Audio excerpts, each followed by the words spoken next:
إن الحمد لله والصلاة والسلام على من لا نبي بعده.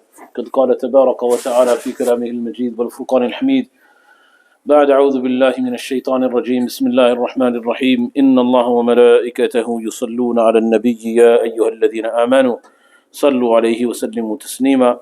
اللهم صل على سيدنا ونبينا وشفيعنا وحبيبنا وسندنا مولانا محمد وبارك وسلم. وقال النبي صلى الله عليه وآله وسلم: من صلى علي صلاة واحدة صلى الله عليه بها عشرة، أو كما قال عليه الصلاة والسلام. سبحانك لا علم لنا إلا ما علمتنا إنك أنت العزيز الحكيم. رب زدني علما، رب اشرح لي صدري ويسر لي أمري واحلل عقدة من لساني يفقه قولي.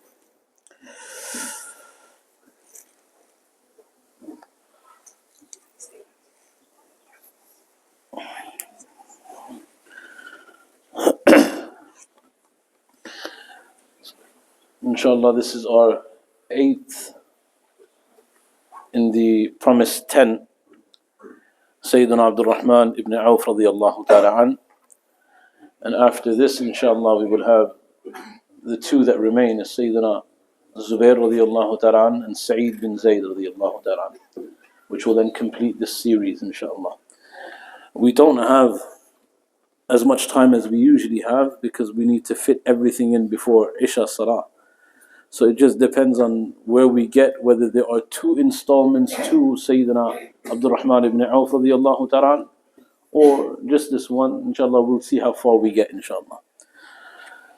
Sayyidina Abdul Rahman Ibn Awf radiyallahu ta'ala, his lineage is as follows: that Abdul Rahman Ibn Awf, the son of Awf, Ibn Abdi Awf, the son of Abdu Awf, Ibn Abdi, the son of Abd, Ibn al-Harith, the son of Harith, Ibn Zuhra, the son of Zuhra, Ibn Kilab, Ibn Murra, Ibn Ka'b, Ibn Luway, al-Qurashi al-Zuhri.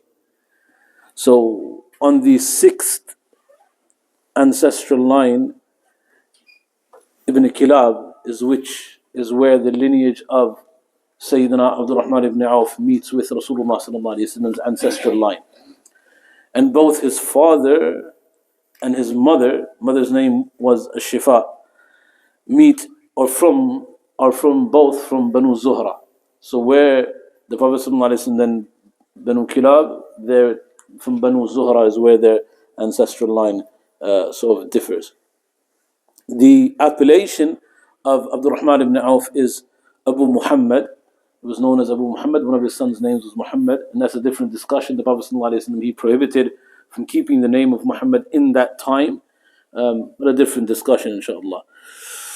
As we know, he is one of those that has been given the glad tidings of paradise by the Prophet ﷺ in one gathering. And he is one that accepted Islam very early, extremely early.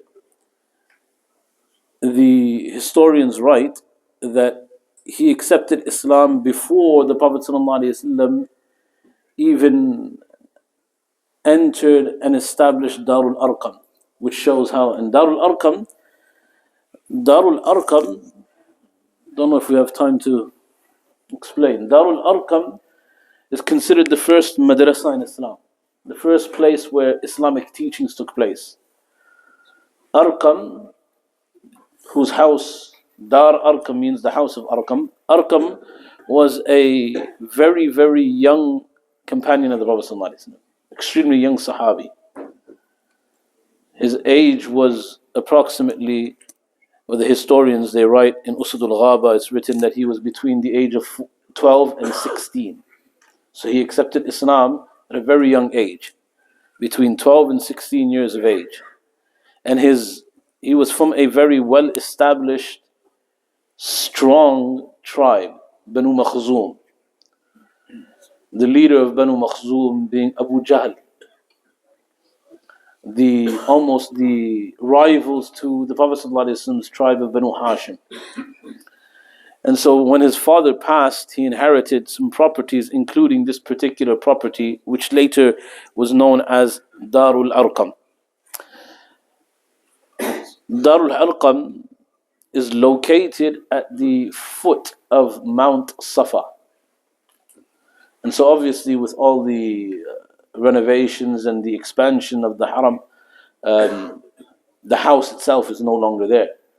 But where there is a pillar between that separates Mount Safa and Mount Marwa, if you go along that pillar to the right hand side, there are windows that overlook the floor, the expansion floor outside.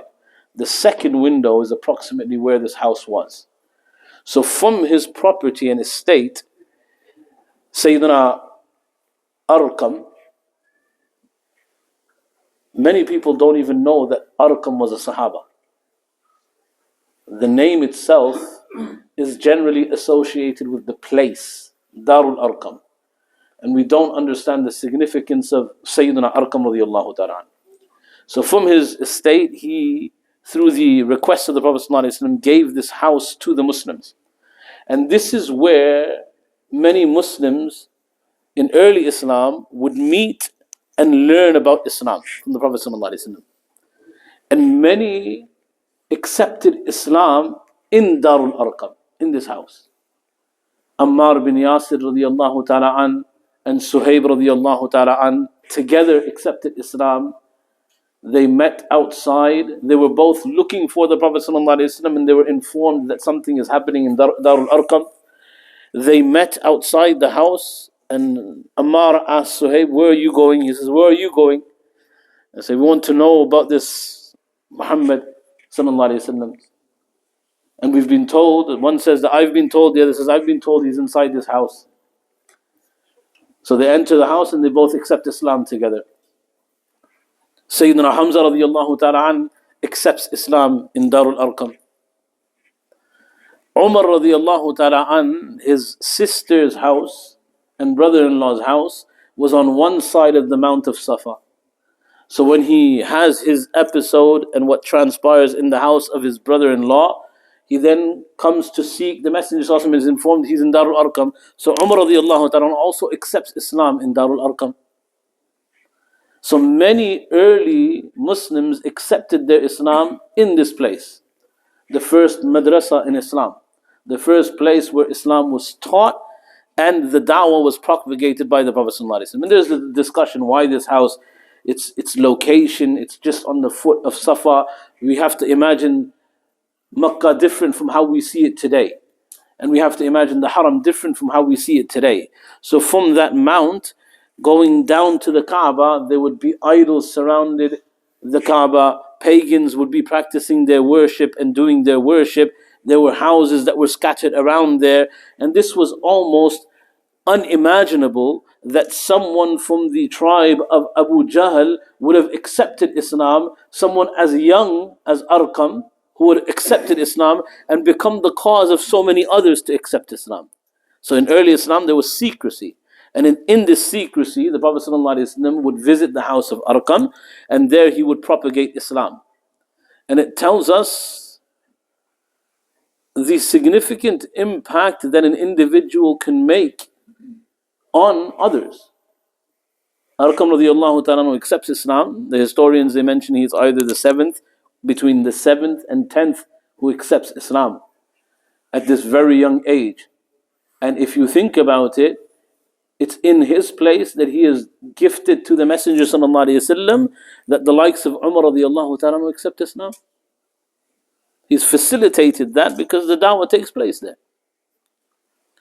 Similarly, you have Abdul Rahman Ibn Awf radiallahu ta'ala, the person that we're speaking about today. Abdul Rahman Ibn Awf radiallahu ta'ala, he accepts Islam before this house is established. Where and how does he accept Islam? Because of his relationship with an individual named Abu Bakr radiallahu ta'ala. Abu Bakr radiallahu ta'ala, the first to accept Islam from the men, those that were close to Abu Bakr radiallahu ta'ala were privileged to be given the da'wah by Abu Bakr radiallahu ta'ala.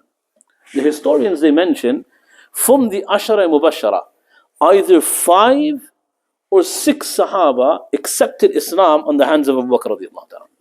So from the 10 that were given the glad tidings of paradise in one sitting, 5 or 6 of them accepted Islam on the hands of Abu Bakr radiallahu ta'ala. Uthman radiallahu ta'ala accepted on the hands of Abu Bakr radiallahu ta'ala. Talha and Zubayr radiallahu ta'ala who accepted Islam on the hands of Abu Bakr radiallahu ta'ala. Sa'd ibn Abi Waqqas radiallahu ta'ala was given dawah by Abu Bakr radiallahu ta'ala. Abdul Rahman Ibn Awf radiallahu ta'ala was given dawah by Abu Bakr radiallahu ta'ala. And some say Abu Ubaidah ibn al-Jarrah radiallahu ta'ala was also given dawah by Abu Bakr radiallahu ta'ala. The point that I'm trying to make is Abu Bakr radiallahu ta'ala, his deeds, which are, we've discussed his devotion to Allah subhanahu wa ta'ala, how he was one who was instrumental in terms of his own life of all worship being something that he dedicated himself to. If we look away from that and just put that to one side, imagine the rewards he received and is receiving because of his da'wah to these 6 who accepted Islam on his hands. We spoke about Uthman radiallahu ta'ala anhu and the legacy that he left behind, and how till today there is yearly so much sadaqah that is given on his name because he left a legacy of that behind. All of that in turn returns to who? Abu Bakr radiallahu ta'ala. There is a share of that reward to Abu Bakr radiallahu ta'ala. And it tells you, it gives there 2 subtleties inside this. Number 1, choose your companions very wisely. If you have the right person, the effect of that can be instrumental in your salvation. Who you surround yourself with, who you associate with, who you take advice from. If they are the right people, then that can have a tremendous effect. There were those who surrounded themselves with the likes of Abu Lahab and Abu Jahl. And so the advice that they received from them was of one ilk, one nature. And there were those who surrounded themselves with the likes of Abu Bakr radiallahu ta'ala. And the result is that 6 of them who took their advice from Abu Bakr radiallahu ta'ala, who accepted Islam, are also from those who are promised Jannah in one gathering by the Messenger sallallahu alaihi wasallam. So number 1, choose your companions wisely. Very instrumental in your life. We have some youth that are sitting here. Understand the impact of who you associate with, who you consider to be friends. Understand that. And the impact of that.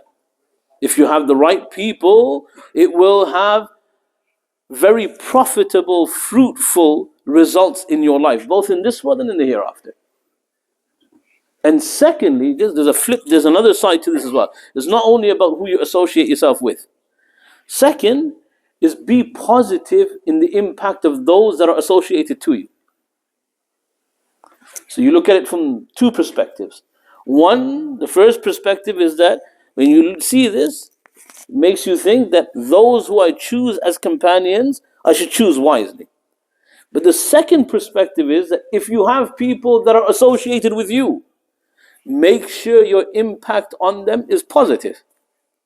Like I said, these 5 or 6, these aren't the only ones, there are many others, but just these 5 or 6, because they accepted Islam on the hands of Abu Bakr radiallahu ta'ala an, all the deeds that they get rewarded for are also in the account of Abu Bakr radiallahu ta'ala. So when you have the opportunity to impact somebody, influence, the word today, influence, doesn't have very good connotations. Influencers and influence, the connotations are very negative. But when you have the opportunity to influence, be positive in your influence, especially from a Shari'i perspective, especially from the perspective of Islam.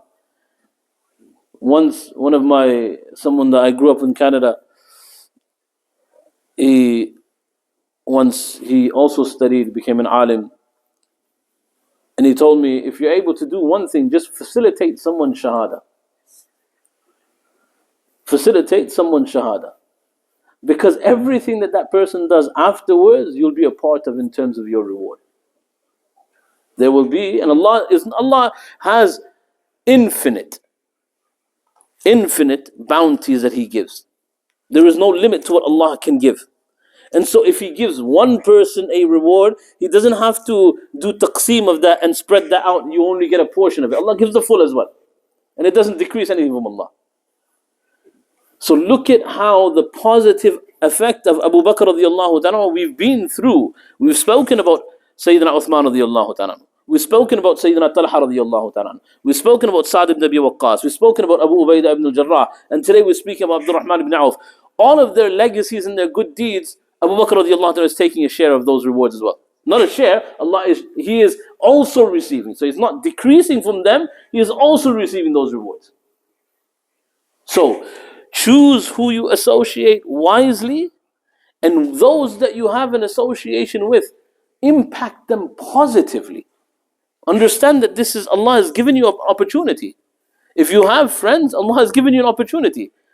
Don't guide them towards evil. Don't prompt them towards haram. Don't take them towards what's not right.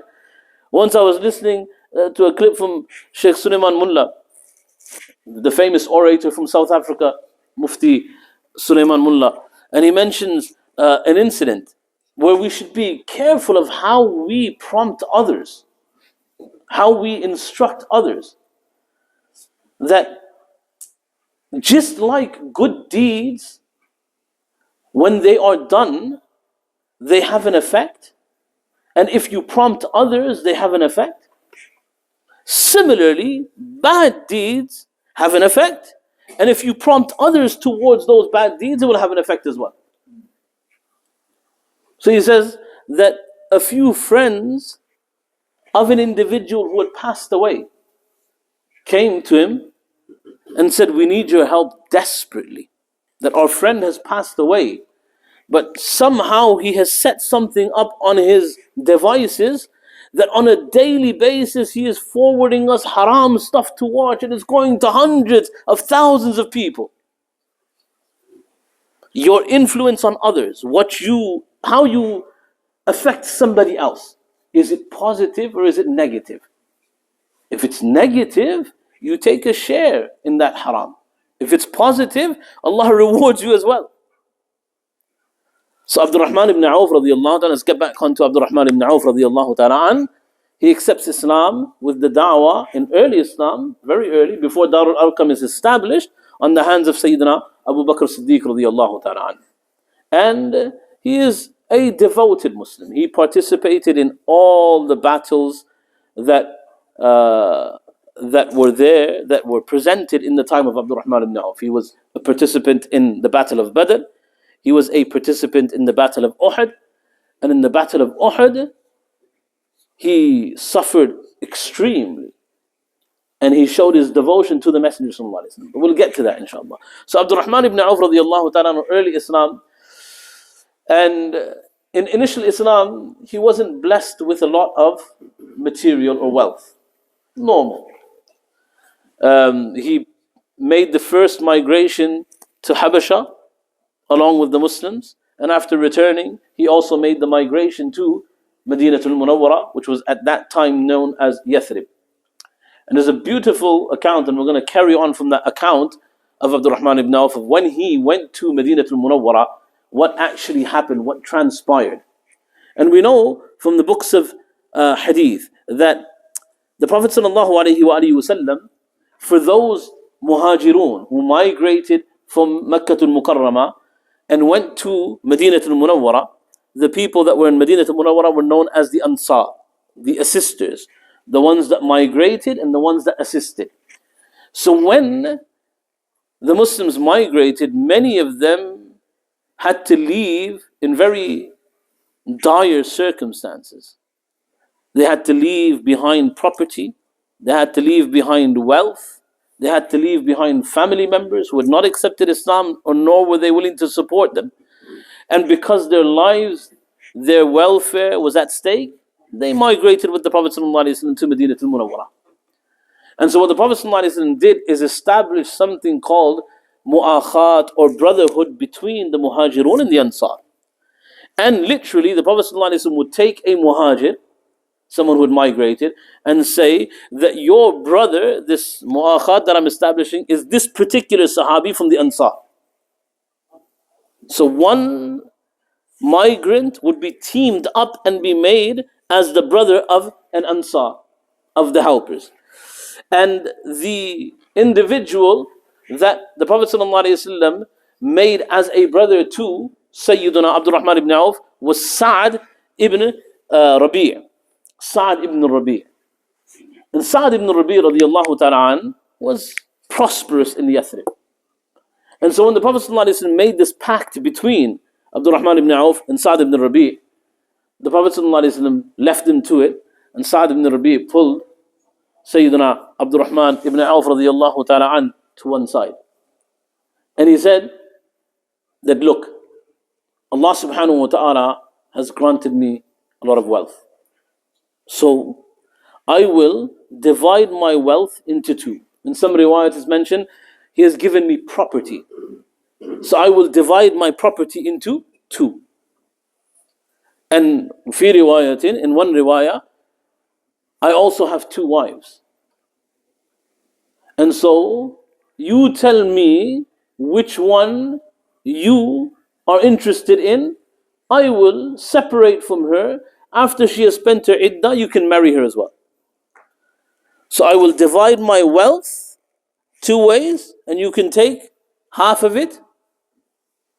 And secondly, you need to be married, because that protects you and that will help you. You can marry as well. In one riwayah, Abdul Rahman Ibn Awf radiallahu ta'ala anhu said, "Ma aslamtu li hadha." I have not accepted Islam for this. Meaning, my intention to accept Islam was never for wealth. It's not for wealth. Nor was it to marry. My intention for marriage was only for Allah Rabbul Izzati wal Jalal. In another riwayah he mentions, "Ma li hajatan li malika wa ahlik." That I have no desire, no need for your wealth and your family. Barakallahu lak fi malik wa ahlik. Allah bless you in your wealth and in your family. Dulluni ala sukin. Just show me where the bazaar is. Show me where the marketplace is, and then I will go there and I will make my way. So before we discuss this, he goes to the market and he starts to, in some riwayat, he begins to trade.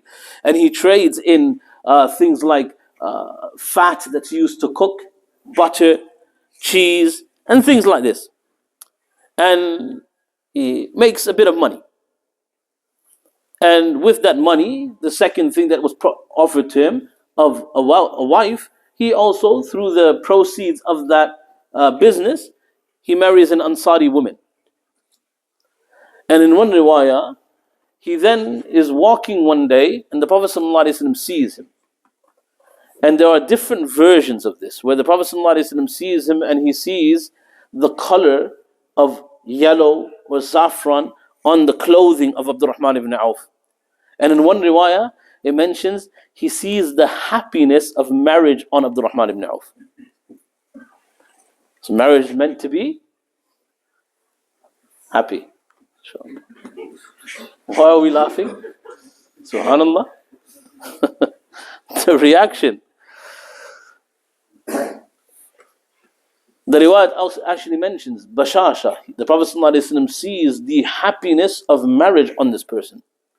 And in one riwayah, he sees the color of marriage, meaning the women folk would have different colors that they would adorn their garments with, and that had transferred onto Abdul Rahman Ibn Awf's garment.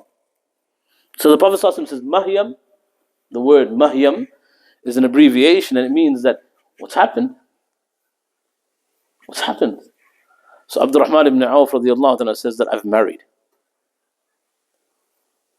This is the quick subtlety. I'm very conscious of time. We don't have much time today. The simplicity of the notion of marriage in Islam. The simplicity.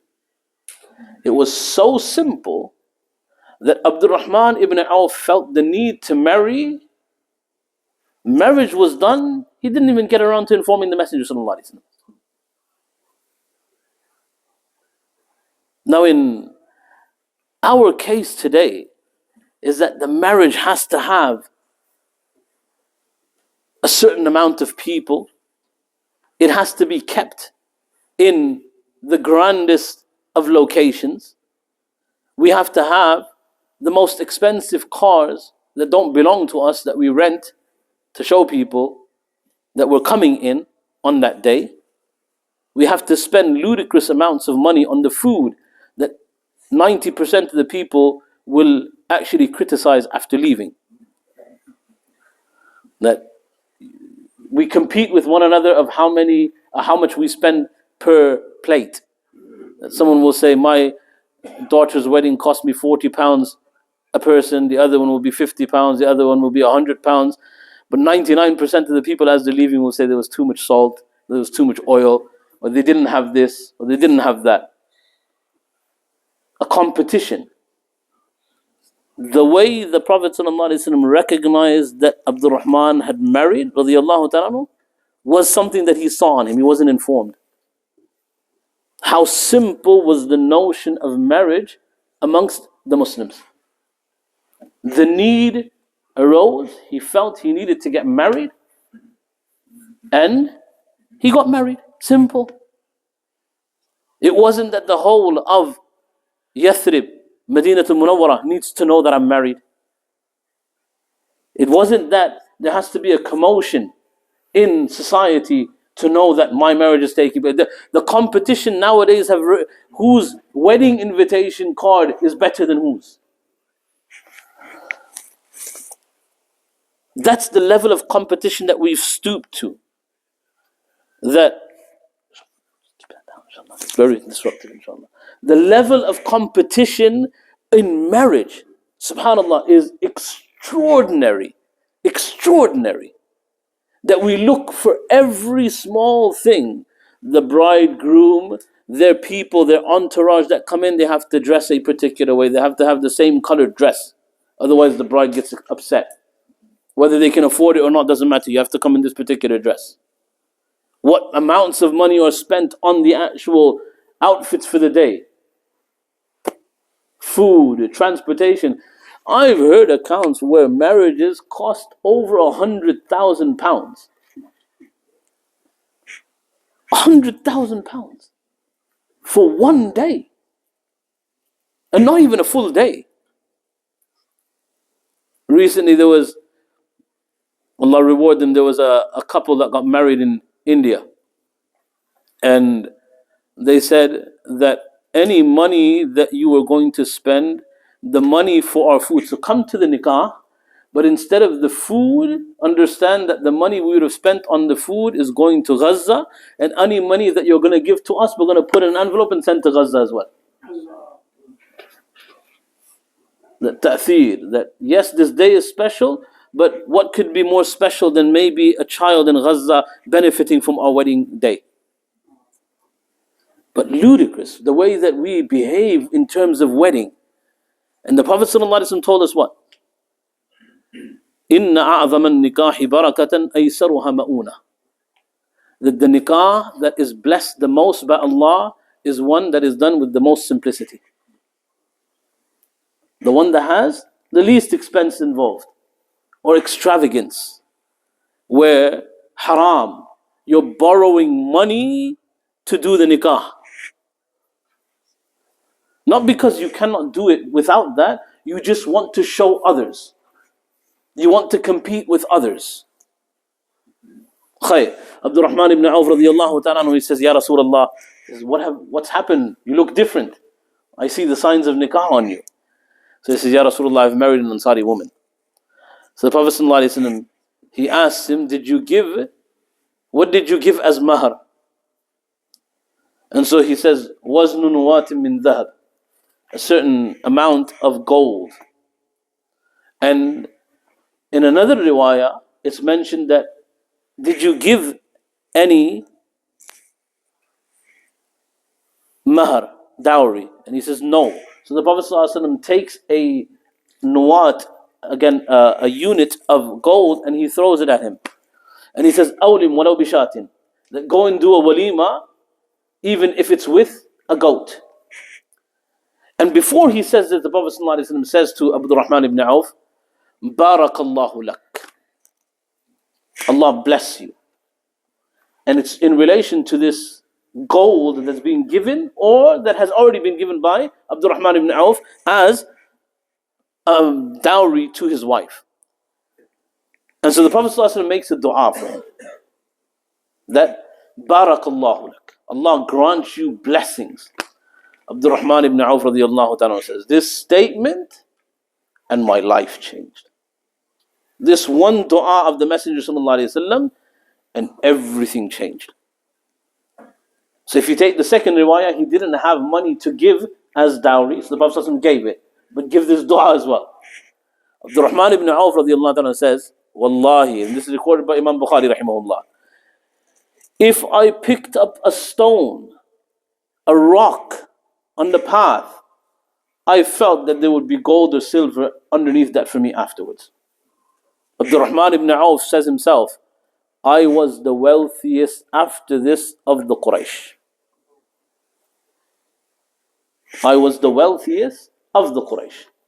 And the historians write that from the Sahaba Kiram Ridwanullah Tajma'een, documented in terms of wealth, it is likely that Abdul Rahman Ibn Awf radiallahu ta'ala possessed the greatest amount of wealth from the Sahaba Kiram Ridwanullah Tajma'een. So we've had the likes, we've already spoken about Uthman radiallahu ta'ala. We've spoken about Sayyidina Talha radiallahu ta'ala. Abdul Rahman Ibn Awf radiallahu ta'ala is on another level of what Allah blessed him with from one dua. So he was a businessman. He went into business as soon as he came, and there was barakah inside that. He married. But the muhaddithun, they say, what transformed the life of Abdul Rahman Ibn Awf in terms of barakah in his wealth is his dua of Rasulullah sallallahu alaihi wasallam. Namja, you would have understood by now that I like this whole research element of these types of discussions. Abdul Rahman Ibn Awf radiallahu ta'ala. I don't think we're going to finish this Sahabi today, so I'm going to mention this and then let's see where we're at. His estate, Abdul Rahman Ibn Awf radiallahu ta'ala, when he passes away, what do some of the inheritors receive from Abdul Rahman Ibn Awf? I want to mention one thing first. You might be a bit confused. That's now 3 of the 8 that you've mentioned, and you're speaking about money. What's the fascination? My fascination is 2 things. My fascination with this wealth that Allah granted the Sahaba is on 2 levels. Number 1, Allah granted them this, but they never chased it. They never chased the wealth. And the proof of that is you will find that the likes of Talha, the likes of Uthman radiallahu ta'ala, the likes of here Abdul Rahman Ibn Awf, they never let go of an obligation or a command of Allah in the pursuit of wealth. And what's my fascination is that we have become greedy as a people, and we are fascinated and we are very intrigued by wealth. But we will give up every obligation to Allah in pursuit of that. The difference, that's my fascination. That we want to be rich, we love wealth. These people didn't love it, Allah threw it at them. And it didn't change them an iota. It didn't change them a bit. We come into a little bit of wealth and it's almost as if we are the owners of the entire world. A bit of money, and all of a sudden the way we think changes, the way we talk changes, the way we speak changes, the way we discuss with other people and treat others changes. Allah blessed them with wealth, extraordinary amounts of wealth, but they remained as humble as ever. Once Sayyidina Abdul Rahman Ibn Awf radiallahu ta'ala is fasting, and at the time of breaking his fast, food is brought in front of him, and he begins to cry. Their thought was never on the wealth that Allah gave them. So one individual says, "Why are you crying, Ya Aba Muhammad?" So he says, "The reason why I'm crying is I'm seeing this wealth, food, this wealth, and I'm remembering Ammar bin Yasir, who was better than me. But he left this world in such a state that if you covered his head with his shroud, his feet were uncovered. If you covered his feet, his head was uncovered. I remember Hamza radiallahu ta'ala, the martyr at Uhud, and how was his state in terms of wealth. And now I say to myself, Allah has blessed me with this amount of wealth, possibly because we are being rewarded for our good deeds in this dunya. Possibly because we are being rewarded of our good deeds in this world, and we're going to get less in the hereafter. He left the food and walked away. Fasting, he left the food and walked away. He didn't break his fast with that food. So the fascination is, for me, is how Allah blessed, because we generally, when we perceive the Sahaba impoverished and poor, and then they worship. No, some of them had amounts of money that you can't even imagine. Abdul Rahman Ibn Awf being one of them. Going back to what I was saying, that in his inheritance, 4 of his wives, he married almost 10 times, different, not at once, but as they passed away. When he passed, he had 4 wives. Each of them received, in terms of the dinars, golden dinars, there are 2 riwayats. The larger amount is possibly more correct, but we'll take the second amount. Either 80,000 dinars or 100,000 dinars each. And understand that a wife in the presence of children only inherits 1/8 of the estate. So because there were 4, their share is 1/32 parts of the actual estate. So 80,000 dinars. Now listen to what those figures equate to. And then we can because it's 1/32, you can then work out what the actual estate was. So if you take the lesser amount, 80,000 dinars would equate to, in terms of grams of gold, 10,880,000 grams of gold. This is working out the final amount of what the actual estate would equate to. Okay, and 100,000 would equate to 13,600,000 grams of gold, which would mean, based on that, so that's what the wives inherited. It would mean that the actual estate in its totality, in today's figure, if you take the lesser amount, Abdul Rahman Ibn Awf left this world being in the possession of over 550 million pounds.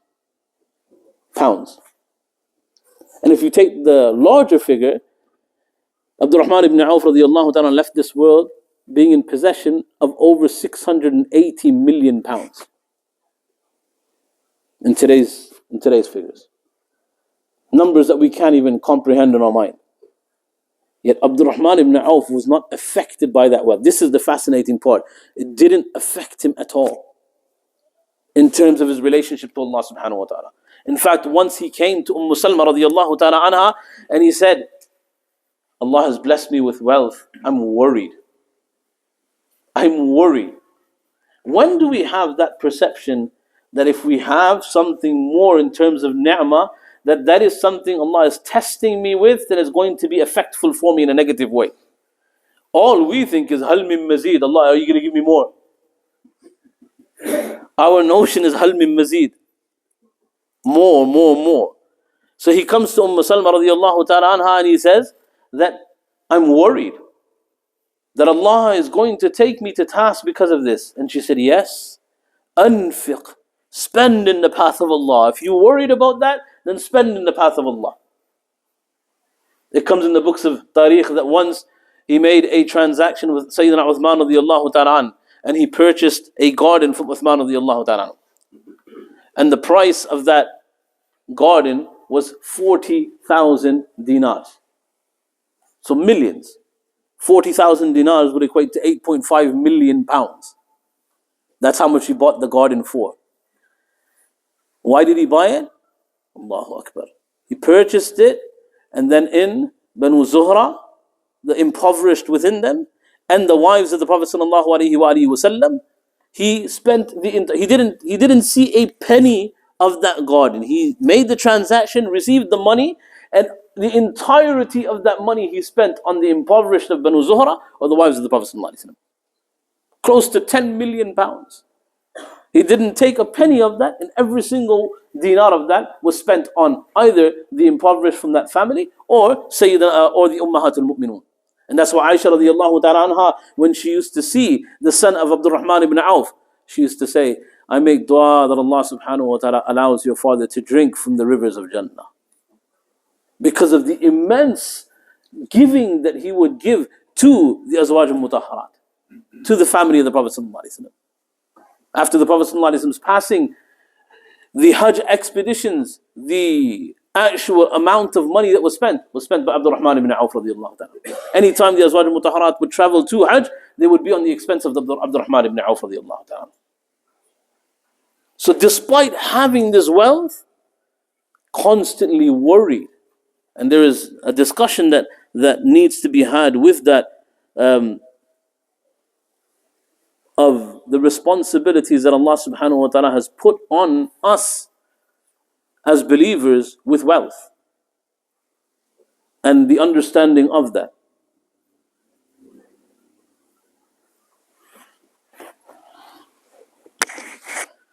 I think we're going to have to do a part 2, isn't it? Okay. So inshallah, because I know it's late anyways. We made a mistake. We should have had this session after Asr, and then the food afterwards, which is what we will do next time. So I'm abruptly ending in the middle of what I'm speaking about, just so that we have enough time for the people to go upstairs and eat and come back for Isha Salah, inshallah. So inshallah, this discussion of Abdul Rahman Ibn Awf, so we've just literally reached his, and there are still many elements of his life that we need to discuss. So I'm going to cut that short, and we're going to cut this, and we're going to have a second part to this, inshallah, before we move on to either Sa'id bin Zayd or Zubayr ibn al-Ammar radiyallahu ta'ala. So inshallah, what we're taking back from today is the few snippets that I've spoken about, where he accepted Islam, or how he accepted Islam, on whose hands, and how we learn from that. And Allah did bless. And that notion, I actually wanted to speak about this, that the Prophet ﷺ's dua is so impactful. The Prophet ﷺ has also told us of certain individuals whose du'as are effectual for us, guaranteed. Just like this was a dua that was accepted, the Prophet ﷺ has told us of people who, if they make dua for you, is accepted. And it would be very important to note them and understand them and try and attain their du'as. So inshallah, if Allah subhanahu wa ta'ala wills, we'll continue with this in the next session. If there's any quick questions, then we'll take the questions. Otherwise, inshallah, we'll make our way upstairs so that we're back down for Isha Salah. Yes. Yeah. Who are those people? So inshallah, you have to come for part 2, inshallah. That's the whole point. That's the whole point. Part 2, inshallah.